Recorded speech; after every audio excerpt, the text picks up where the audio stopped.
part of the reason why I love your work as much as I do is because it feels so fresh from a lot of what we're used to seeing in the documentary form.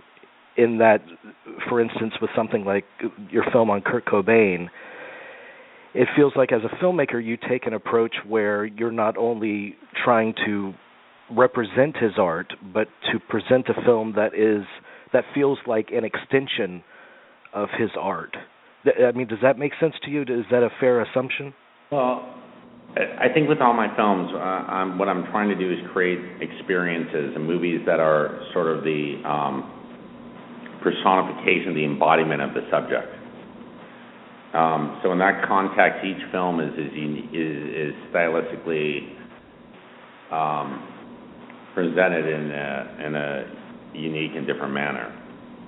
So that a film on Bob Evans is not just a film about Bob Evans, it's a film that embodies Bob in every grain.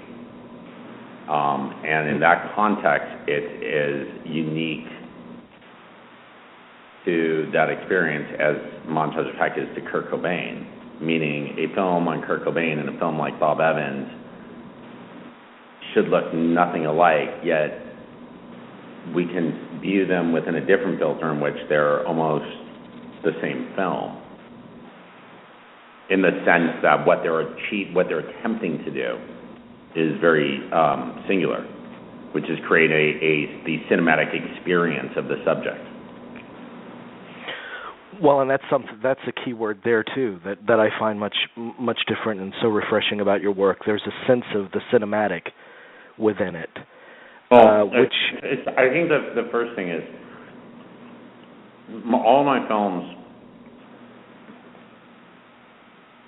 take place in the past but are presented in the present tense. So rather than hearing about things that have happened, my goal is to allow the audience to experience things as if they're unfolding in real time in front of you.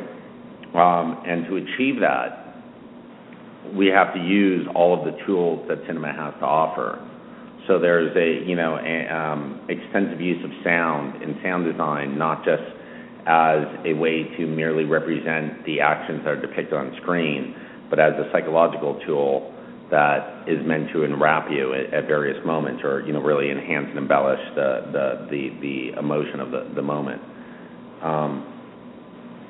And then ultimately it's through certain editorial decisions through Montage that most of the immersive of qualities are achieved, but also understand that the choice of subject matter has is the most significant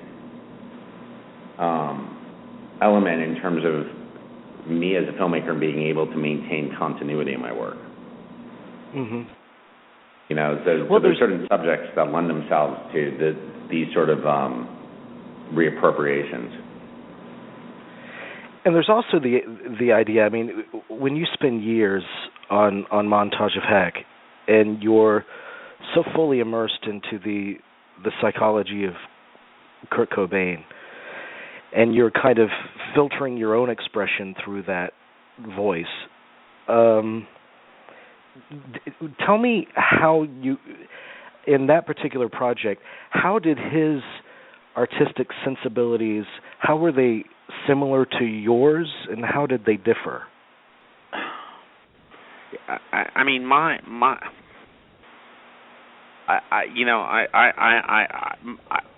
find subjects, I guess I have some sort of that fit within my certain aesthetic framework, because my job is ultimately not to enforce my aesthetics onto a subject, but to, in fact, allow them to sort of guide me, if you will. With Montage of Heck, I always tell people that the most important source of inspiration wasn't another movie, and it wasn't a Nirvana album. It was Kurt's mixtape Montage of Heck, which, for me, as I heard it, I felt sort of gave me the blueprint for how to make the film. And by that I mean it gave me a sense of aesthetics, of how things should be cut, the tone of the film through the emotion and the comedy and the sentimentality, the humor. All that stuff existed for me on this audio collage that Kurt created. And so at that moment, it felt like I remember thinking very vividly that this is a blueprint for the film, even though there's no narrative per se. In terms of presentation and tone, it seemed to be the perfect evocation of Kurt and what we were, hopefully trying to achieve in the film. It's a fascinating process to me, the documentary form, because it seems like, and maybe all films are like this, but it seems like, as a director, your job is to kind of mold and shape and direct it in a certain place. But at a certain point in the process, does the film tell you what it wants to be? Well, I think it tells you that from every step of the way. Yeah, I mean, I think that's how you look. They're like jigsaw puzzles, and the film is done when all the pieces fit into place. And that's, the way my end game is going to be different than any other director's end game. We're all going to have our own end games, but the end game is when all these sort of random sort of pieces sort of somehow fit together in your mind, in your head, as you experience it, and you go, that's it. And the when you spend years on something, as you have with Montage of Heck, when you let it go, I would imagine there has to be some sort of grieving process.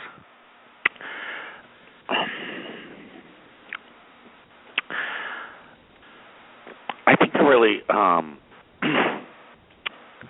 depends on the subject. I think with Bob, on the Kid Stays in the Picture, I couldn't let it go, and I ended up creating a cartoon series for us to work on together called Kid Notorious that we did for Comedy Central. That kept us working together for a couple more years. But that was created because I wasn't ready to part with Bob. I wanted to work with Bob. I loved being with Bob.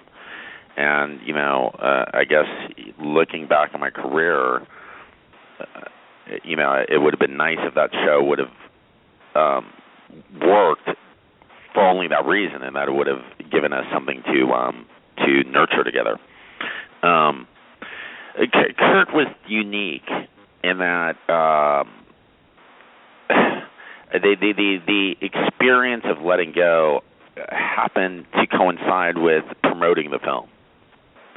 Meaning, I finished the film and then was at Sundance two or three days later, and then embarked on a 5-month promotional trip around the world. And talking about Kurt was much more emotional than much more emotional than actually making the film. Because making the film, people sometimes say, was it depressing, or would you take your work home with you, and et cetera, and that sort of context, because it's such a heavy subject. And I'd be like, no, because the film was so creative, it was so exciting trying to figure it out, that the emotional part for me came when it was over, and I had to talk about Kurt. Which I found to be, really, I just never was really comfortable doing it, and that was tough. I think that you learn really fast, man. Like I started off making verite films, right, and you form these intense relationships, with your subjects. And every documentary filmmaker knows this story where, the film's over and you move on to the next film, but that was the thing in their life, especially if you're dealing with someone who's not a celebrity, as was the case in On the Ropes. And it's tough because, it's always bittersweet, man. It's always bittersweet. when you finish a film, because it's the beginning of the end. At the premiere of the Crossfire Hurricane at the Ziegfeld, I had done a premiere of the film with the band in London, which was an amazing sort of thing to experience, and we went to New York to do it, and I knew that was the last time I was going to see the guys. Like, that was the last official function for the film. And when I went to introduce the film, I said, tonight's a little bittersweet because, in a way, for the past year, I've been so intimate with the guys and, first name basis, and have really been a big part of each other's lives. And come tomorrow, I'm going to be in the back of the line trying to buy tickets, to their show like everybody else here. And in fact, that was the case. I bought my own tickets to see them at the Staples Center when they toured, 3 months later. And, was not backstage, and that's not my thing, It's like, and I accepted it. It was like, for a year, those guys were my closest intimates. And, but you move on, Yeah. And so, you do it in part for the experience, like that in particular, Crossfire Hurricane was very much about the experience, for me, was about the experience of being able to share that time with some of my, sort of heroes, if you will. But it's always tough, man. It's always tough. But do you feel like, because Montage of Heck feels like such a culmination of a lot that you've been working throughout your career. Just from an aesthetic level, it feels like a beautiful combination of some of the techniques that you've employed in other films. You can't divorce yourself from the experience, but one thing that I've been very conscious of is not repeating myself. In a way, all I've been doing is repeating myself, and that goes back to where I started, which is that on one hand, Montage of Heck and Kid Stays in the Picture are the same film. In the context of they're films that unfold that take place in the past, unfold in the present tense, are meant to sort of become the sort of embodiment of the subjects, and these are very singular in the realm of nonfiction.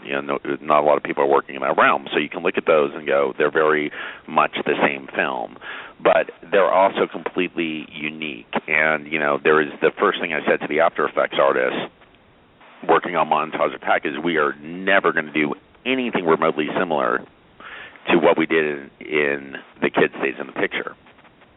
Meaning there is no opportunity in this film for that type of animation. However, again, having worked in After Effects on The Kid Stays in the Picture, I'm aware of what can be achieved in After Effects, so that certainly opens up opportunities creatively in terms of knowing how to use the tools. So you carry that forward. But, I very consciously approach each film as an opportunity to explore different ways to create nonfiction.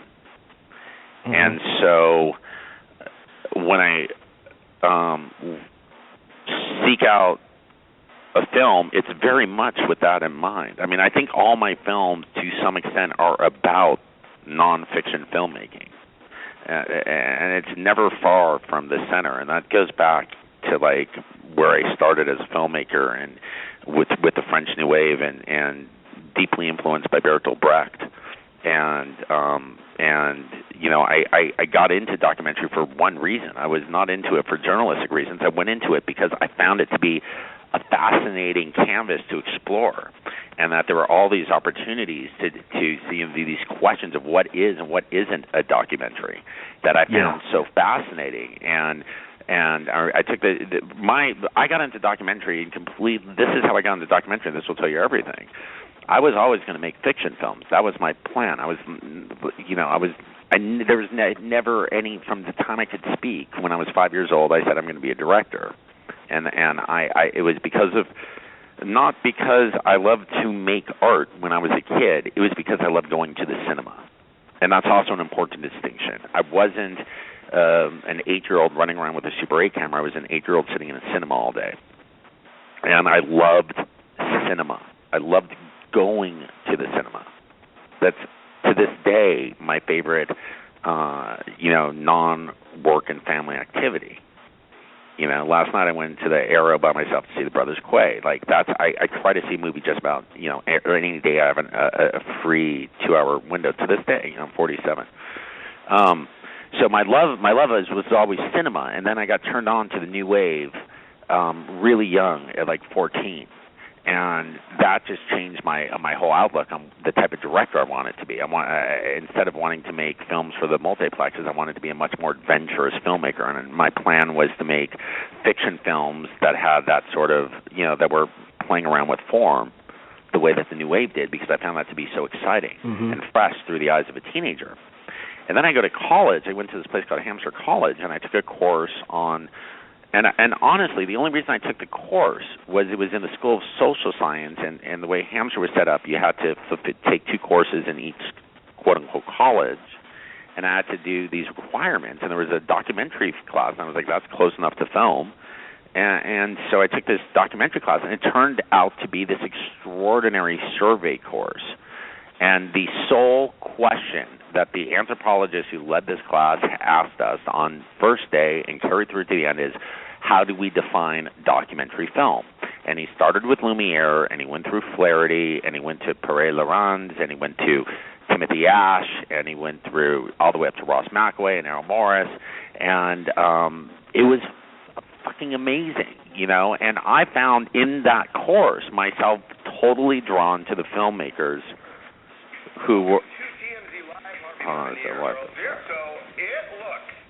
I was completely drawn to the filmmakers who were much more expressive, and in the real the seminal film in my development was a movie called The Newer by a filmmaker named Hilary Harris, and it was a montage of a tribe in Africa, and it was asynchronous.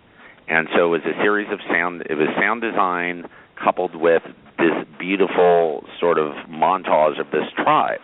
And at the time, the movement in anthropology was to actually shoot everything with a wide-angle lens and give graphs and charts on where the camera was in relation to the subjects, and there was this whole movement towards objectivity. And in this one film, which was a purely immersive, subjective experience, I felt like I got closer to the subject than in these more objective tales. Mm-hmm. And that was, that was in 87 or 88, and I think that's basically set me on my path. That's sort of what I've been doing. Well, that's what I find so beautiful about you, because you're pushing the boundaries of what we recognize as typically as the documentary form, and that makes perfect sense what you've said, because it's much like the French New Wave and what that form did to push the boundaries of narrative. But there are a lot of purists out there. There are a lot of people out there that have varying opinions on what constitutes a true documentary or nonfiction film. At what point does it exit the realm of documentary, or do you even care? Is that a bullshit categorization for you? I try to set a covenant with my audience with each film, so they understand how I'm operating and what the relationship between fact, truth, fiction, nonfiction, et cetera, et cetera. So The Kid Stays in the Picture opens up with a card that says there are 3 sides to every story, your side, my side, and the truth, and no one is lying. Memory shared serve each differently. And as that fades off, you see red curtains. And the red curtains suggest that you're in a theater of some sort. Seeing a show. And there's a stage behind the curtains, and the curtains part, and lo and behold, we're in Bob Evans' backyard, the stage. So I introduced The Kid Stays in the Picture as an artifice from the first frame, as a completely subjective experience. The incorporation of After Effects, the 3D, the stereoscopic sort of presentation, which hadn't been done at that point yet, was also done to enhance the subjectivity of the experience, to serve as another commentary on the fact that this was all being distilled by Bob, and we weren't going to challenge it. And so, and I felt that by embracing this objective, we were arriving at a truth that probably we wouldn't have arrived at any other way. So, in a sense, I felt that it was as honest of a nonfiction film as one can have, and yet it's all manufactured. It was a scripted film with 600 visual effect shots. Yeah.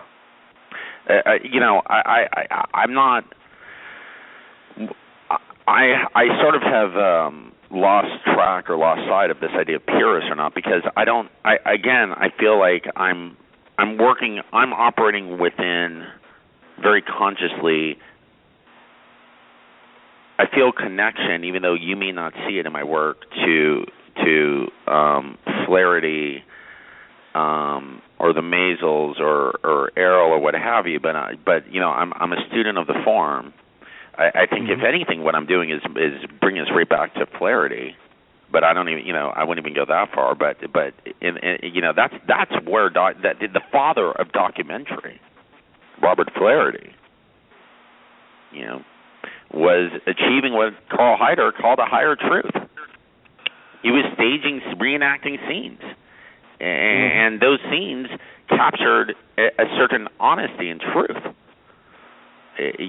Anyway, I've sort of divorced myself from those arguments, per se, in terms of purist and non-purist, because I think that the genre itself has evolved to accept films like Man on the Wire, or The Kid Stays in the Picture, or Michael Moore's films, or any of these films that play with form as not the alternative, but the sort of what nonfiction is at the moment. I think going back to where we started that, though, with Montage of Heck, the first line of the film, the first thing the audience sees is the following film is based on artwork provided by Cobain's family. It's not based on testimony. It's based on Kurt's artwork. That's a covenant that's being established with the audience. I understand completely what you're saying. And it's almost, when I think about the great satire, I mean, embracing the absurdism of a topic, a lot of times you can get to a deeper truth through that direction than you can telling it, straight on. Well, let's be honest, man. The camera impacts the scene. There's no way around it. It's altering the scene through its presence. Yeah.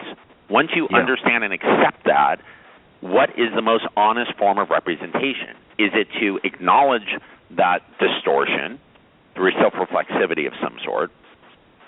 Or is it to say, I'm serving a higher truth, and in order for me to show how a lumberjack chops down a tree, I may have to stage that scene. But by staging it, I eliminate that self-reflexivity that's going to come by just pretending like it didn't happen, right? Mm-hmm. Mm-hmm. Whatever, dude. The fact is, it's like there are no documentary police. They don't really exist, and the audience speaks for itself. That's really what it comes down to. We're making films for, I don't know who the documentary police are. I understand. What fascinates me too about the Robert Evans and a great difference between your treatment of Evans compared to something like Cobain. Cobain, it feels like there's been all this mythology surrounding him since his death, which I think happens to a lot of famous people when they pass away young, especially. And what you did was really, in a very raw, intimate way, you humanized him. With Evans' greatest creation is himself. He is a myth himself, in a way. So it was about embracing the mythology that is Robert Evans, I would think. It was very much constructing the mythology of. That was a shrine to Bob. It was you can get buried in Hollywood, at the Hollywood Cemetery and have a little plaque, or you can have a great documentary. You can have this larger than life documentary. And I think that's a better. The kids. My minor in college was American mythology. I'm John Ford, and then the other thing I forgot to tell you about my sort of past sort of academics and how they have got immersed in my film stuff is I studied John Ford. My Div 2 at Hampshire College was called John Ford and the Myth of American Civilization, and it was all about the use, very consciously constructed use of mythology in John Ford films. So Evans, again, that wasn't in a vacuum. Film and myth were things that I was very much steeped in, and the Kid Sees in the Picture is very much it's a myth. When the movie was supposed to, I shot a sequence for the film that is now the end of the film, but we never cut to the screen. But but it was originally shot for the beginning of the film. But the idea is that Bob's in his projection room, and he's watching The Man Who Shot Liberty Valance, and the scene comes on where he says, "When the legend becomes fact, print the legend." That was what the end of the Kid Sees in the Picture when Bob's watching a movie and you don't know what the movie is. That's what that scene, as we conceived it, was supposed to be, and I never shot the reverse. Or we shot the reverse, we never edited it that way. That was the Kid Sees in the Picture when the legend becomes fact, print the legend. The legend was more, was more interesting. That's not always the case. The thing with Montage of Heck that I like to say is that I didn't know what the story was going to be. And the story could have very easily been a retelling or reinforcement of the myth if that is what I happened upon through my experience with the primary sources. Because what happened was when I started that project, I got to a point where I understood what the film would look like and sound like and feel like, but I didn't know what the story was. And the story would have to come to me because I had already decided I'm going to make a film based on Kurt's art. What that story is will have to be revealed through the art. And through his art, we were able to arrive at, I think, a level of intimacy and honesty that at sometimes runs in opposition to cultural myths, and at other times is very much united. Mm-hmm. Mm-hmm. But the one thing I could tell you is it was not constructed as mythology the way Evans was. Right. That was never the. In fact, it was the opposite. The rule was don't shy from. As Francis said to me, keep it honest. That's the most important thing is keep it real, keep it honest. That's the best way to pay tribute to Kurt. So honesty and not hiding back became an aesthetic weapon, an aesthetic choice. That was a way to mirror the Cobain experience.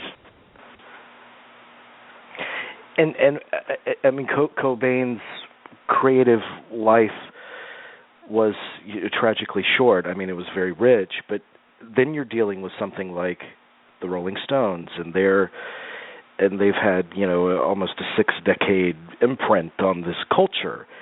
That had to feel like such a mammoth task to encapsulate that in a creative way. What, the Stones? The Stones, yeah.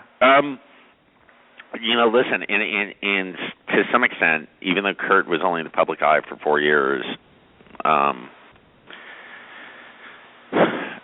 he had a deeper archive. With the Stones, I think, from the first moment I spoke to Mick, it became, and there was this idea that they were about to celebrate their 50th anniversary. In that first conversation, not knowing what the film was going to be, I knew that it wasn't going to be 50 years, that there was no way you could do 50 years justice in the course of 90 minutes in the way that I like to make films, which is to be immersive. That wasn't going to happen, and that the thing with these biopics, and it doesn't matter whether you're doing with the Stones in 50 years or Kurt, you have to realize that the best, there may be a story that is entirely singular that takes place over the course of 24 hours that better encapsulates and sums up the 50-year Rolling Stone experience than a survey 50-year film. And so my goal with the Stones was, what is the best way to kind of, how can I best approach this subject? And again, it's rejecting this idea that a a documentary or biography of any sort is going to hit all the beats, and become this sort of Wikipedia thing. And so, I looked for a through line of action. And the through line of action for the Stones was, here are some guys who got everything in life based on their image. And I'm sorry, I'm confused. You know what? This is so fucked up. I was actually pitching you the Kid Stays in the Picture, and now, through that fucking faux pas, you will see how they're basically the same film. The Kid Stays in the Picture is a film about a guy who got everything in life based on image, and when that image became tarnished, lost everything and got everything back again through imagery. So it's about illusion, it's about image making, and that's why the idea of the subjectivity perfectly falls in sync with that film. That was a wonderful marriage of form and content. The Stones film is about role-playing a cousin, but not a distant cousin of the Kid Stays in the Picture. Here are these guys who are cast to play the bad guys, but they're really not that bad. They're kind of the same as the Beatles. They just are selling a different image, and that's it. They were just selling an image. John was just as dark as Keith, but John had the white hat and Keith put on the black hat. That's how they went out into the world. So the Stones are just these really innocent guys who've never smoked pot, who are being sold to the world as the bad guys, and then they became the bad guys. Then they embraced the role, and then the role nearly devoured them. And once they survive that escapade, they are now, once they get through that, they become respectable. And that was the narrative of the film. So everything in Crossfire Hurricane hangs on that one thread. And so in that context, you're not dealing with it simplifies the amount of areas that you're trying to mine. Well, in terms of image, and I really appreciate you giving me time. I just have one or two more questions, and I'll let you off the hook. But this is interesting to me. In terms of image, I'm wondering, when they met with you, and possibly you pitched your take on how to handle their story, how concerned they were with image. And because the reason why I ask is because one of the great documentaries for me is Gimme Shelter, which could have been just a blanket coverage of a tour, but it became something else entirely, almost like a suspense of dread and inevitability. It's a very kind of haunting movie to me. And I don't know how sensitive they were about that being their legacy on film and how that might have informed their approach to your film. I think we in the documentary world think of Gimme Shelter differently than the band does. I mean, the band was involved in several documentaries over the years. Obviously, that's a seminal documentation. I don't think they think about it much, or I don't think they were concerned that film had arrested their legacy by any stretch of the imagination. I was very interested in going back there, though, because I felt one of the shortcomings of Gimme Shelter is that you never entered the Stones' point of view, and that's not what the film's about. But I mean, I left that film feeling like very ambiguous about the Stones' take on it. But again, that's not what that film's about. So I felt that there was a lot of room to explore in that story, and that was one of the subjects they just started rolling on once I opened up, because maybe perhaps Mick and I didn't talk about it outwardly. No, I did. I did say to him at the beginning of those sessions that I really want to sort of, because I knew that my goal in that area of the film was to take that footage and reappropriate it, so that you are experiencing it like you've never experienced it before. That was the distinct challenge of taking this film that we've all seen, and through reappropriation and through the inclusion of the Stones audio, allow the audience now to experience it through their perspective. Yeah. And I think we sort of did that. In terms of their image, listen, Keith, there is no such thing as his transgressions are a feather in his cap. He's quite aware of that. So there's, everything's an open book with Keith. There's nothing off limits. Without getting into specifics, I think Mick is more concerned about the image, but that's not a big revelation. Mm-hmm. Have you fallen in love with another subject yet, or is it too soon? I have, but I don't want to give her. No, I understand. I understand. But yes, I am deeply, deeply in love at the moment.